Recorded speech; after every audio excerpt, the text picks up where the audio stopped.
آپ مجھ سے وجہ پوچھ رہے ہیں نا، تو اگر آپ مجھ سے وجہ پوچھ رہے ہیں تو میں بھی وجہ ہی بتاؤں گا آپ کو کہ ان کو کس وجہ سے مانا تھا. صرف یہ نہ کہیں کہ سب مانتے ہیں. جس طرح وہ سب مانتے ہیں اس طرح یہاں بھی سب مانتے ہیں.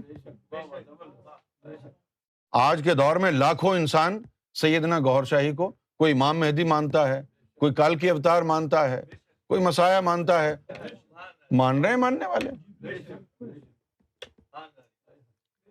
لہٰذا آپ اگر سمجھنے کی نیت سے یہ سوال کر رہے ہیں تو آپ کی آسانی کے لیے میں یہ کہہ دیتا ہوں کہ امام جعفر صادق رضی اللہ تعالی عنہ، آپ علیہ السلام بھی لگا سکتے ہیں، شیعہ ہے تو مجھے کوئی پریشانی نہیں. کبھی میں علیہ السلام لگا دیتا ہوں، کبھی رضی اللہ لگا دیتا ہوں. دونوں سے فرق نہیں پڑتا. نہ میرے کہنے سے اللہ ان سے راضی ہوگا، نہ آپ کے سلام بھیجنے سے پہنچے گا. وہ اللہ کی مرضی ہوگی تو پہنچ جائے گا. تو امام جعفر صادق علیہ السلام نے فرمایا کہ امام مہدی علیہ السلام کا جو چہرہ انور ہوگا وہ چاند میں طلوع ہوگا. چاند میں جو چہرہ طلوع ہوا ہے وہ چیخ چیخ کر کے کہہ رہا ہے کہ میں گوہر شاہی ہوں، میں گوہر شاہی ہوں، میں گوہر شاہی ہوں. صحیح ہے. اور پھر یہ کیا نشانی ہے کہ یہ چہرہ اللہ کی طرف سے ہے؟ کیونکہ اس چہرے کی طرف منہ کر کے اگر 3 دفعہ کوئی اللہ اللہ اللہ کہہ دے تو اسے اذن اسم ذات ذکر قلب مل جاتا. اگر اس چہرے کو جو چاند میں موجود ہے دیکھ کے پیار سے 3 دفعہ اللہ اللہ کا اقرار کر کے اگر آپ ذاکر قلبی بن جاتے ہیں تو پھر یہ چہرہ کس نے لگایا ہے؟ جس کا پرچار یہ چہرہ کر رہا ہے، جس کے نام سے دلوں کو روشن یہ چہرہ کر رہا ہے، اس نے لگایا ہے یہ چہرہ. اسی طرح عیسیٰ علیہ السلام سے پوچھا لوگوں نے، یہودیوں نے، کہ جی آپ کون ہیں؟ تو انہوں نے کہا جی میں تو نہیں بتا سکتا، جس نے بھیجا ہے مجھے اس سے پوچھو.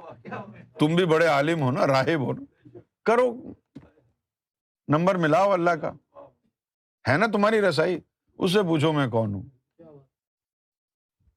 اسی طریقے سے یہ چہرہ جو ہے یہ بتا رہا ہے کہ وہ کون ہے.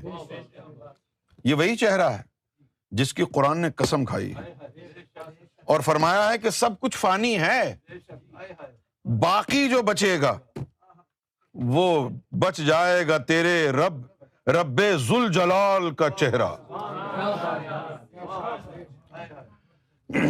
یہ چہرہ ہے جس کے چاند پر طلوع ہونے سے اللہ کے رسول صلی اللہ علیہ وسلم نے فرمایا کہ اے چاند میری امت کی حفاظت کرنا، ورنہ چاند تو ایک مٹی کا ٹکڑا ہے، وہ امت کی حفاظت کیسے کرے گا؟ چاند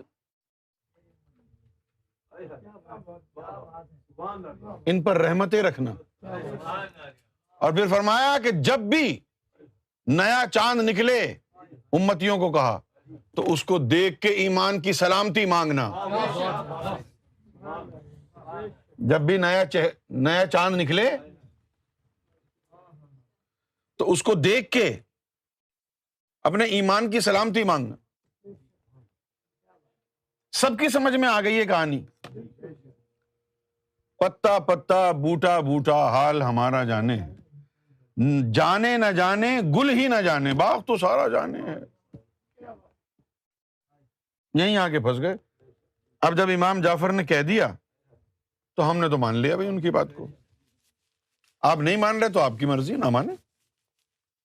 اگر آپ امام جعفر صادق کی اس روایت کو نہیں مانتے، معافی مشکل، نہ مانے. لوگوں نے حضور کو نہیں مانا تو کیا ہو گیا؟ زیادہ سے زیادہ جہنم میں چلے گئے. آپ بھی چلے گئے نا.